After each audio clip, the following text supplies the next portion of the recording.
अन्न व औषध प्रशासन आयुक्त तुकाराम मुंडे यांच्या मार्गदर्शनाखाली कोल्हापूर शहर आणि जिल्ह्यात भेसळखोरांविरोधात धडक मोहीम सुरू आहे.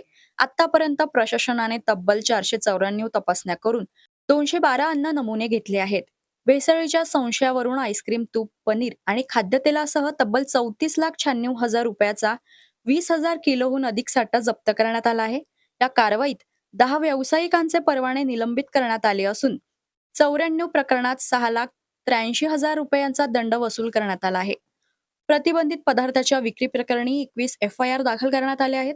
2 पेक्षा अधिक गुन्हे असलेल्या व्यक्तींवर मोका अंतर्गत कारवाई करण्याचा इशाराही प्रशासनाने दिला आहे.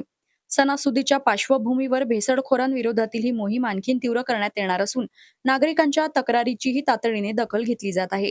महाराष्ट्र राज्यामध्ये ज्या पद्धतीने अन्न औषध प्रशासनाच्या कारवाया सुरू आहेत, त्याच पद्धतीने कोल्हापूर जिल्ह्यात देखील आपल्याकडे धडक कारवाया सुरू आहेत.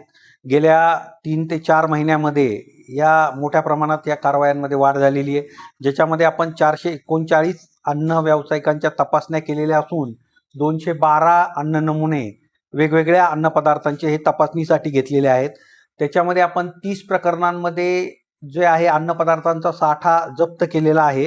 त्याची एकूण किंमत जी आहे 34,96,632 रुपये आहे.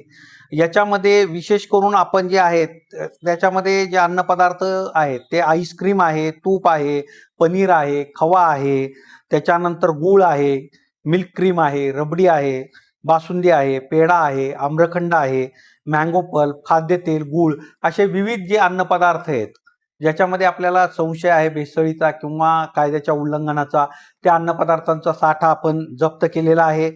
त्याचबरोबर प्रशासनातर्फे जे 42 अन्न व्यावसायिकांना तपासणीमध्ये जे काही गंभीर दोष आढळले त्याच्या आधारे सुधारणा नोटीस वगैरे पाठवण्यात आलेले आहेत आणि 10 अन्न व्यावसायिकांचे आत्तापर्यंत आपण परवाने जे आहेत ते निलंबित केलेले आहेत. त्याचबरोबर जे काही नोंदणीधारक अन्न व्यावसायिक आहेत त्यांना कायद्याच्या तरतुदीनुसार कंपाऊंडिंग प्रकरणं आपण जे आहेत ती 94 कंपाऊंडिंग प्रकरणं दाखल केलेली त्यांच्या विरुद्ध कायद्याच्या उल्लंघनाबाबत. जसं कायद्यामध्ये जे अन्न व्यवसायाचा परवाना आणि नोंदणी नियमने 2011 त्याच्यामध्ये परिशिष्ट 4 भाग 1 मध्ये जे काही नियम दिलेले आहेत त्या नियमांचं उल्लंघन केल्याप्रकरणी आपण ह्या 94 अन्न व्यावसायिकांविरुद्ध तडजोड प्रकरणं, कंपाऊंडिंग प्रकरणं दाखल करून त्यांच्याकडून एकूण 6,83,500 रुपयांचा दंड आजपर्यंत वसूल केलेला आहे. यापुढे देखील आपली अशाच पद्धतीची कारवाई सुरू राहणार आहे.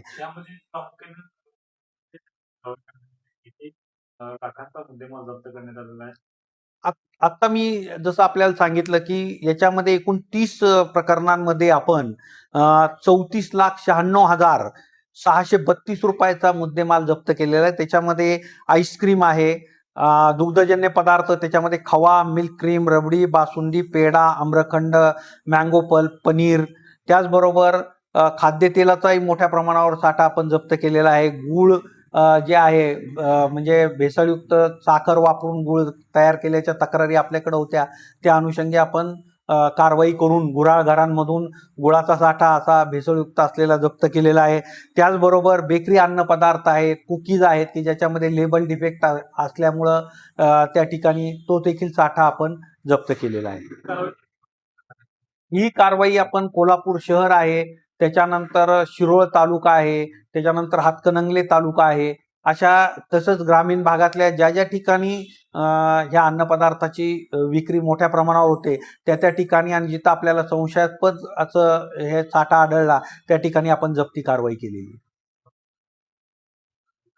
त्याचबरोबर आता जे आहे नुकतीच आता ज्योतिबाची जी डोंगरावर यात्रा जी संपन्न झाली श्रावण षष्टीची, त्याच्यामध्ये देखील आपली वेगवेगळी पथकं ही जी 3-4 दिवस जी यात्रेचा मुख्य दिवस होते त्यावेळी कार्यरत होती आणि त्या ठिकाणी आपण 3 ठिकाणी जे आपल्याला ह्या कायद्याचं उल्लंघन करणारं आणि काही मुदतबाह्य अन्नपदार्थाचा साठा होता तो आपण त्या ठिकाणी जप्त करून नष्ट केलेला आहे. त्याच्यामध्ये पेढा जो आहे तो 96 किलो आणि स्वीट हलवा असा एकूण मिळून 564 किलो अन्नपदार्थाचा साठा आपण जप्त करून हा नाशवंत असल्यामुळे नष्ट केलेला आहे. त्याची बाजारभावाने जी किंमत आहे ती 1,70,740 रुपये आहे आणि या काळामध्ये आपण यात्रेच्या काळामध्ये चोख आपलं नियोजन ठेवून ज्या ज्या ठिकाणी अन्न व्यावसायिकांना कॅप घालणं किंवा स्वच्छतेच्या ज्या काही नियमांचं पालन करण्याबाबत आपण दक्ष राहून त्यांना सूचना केलेल्या आहेत वेळोवेळी.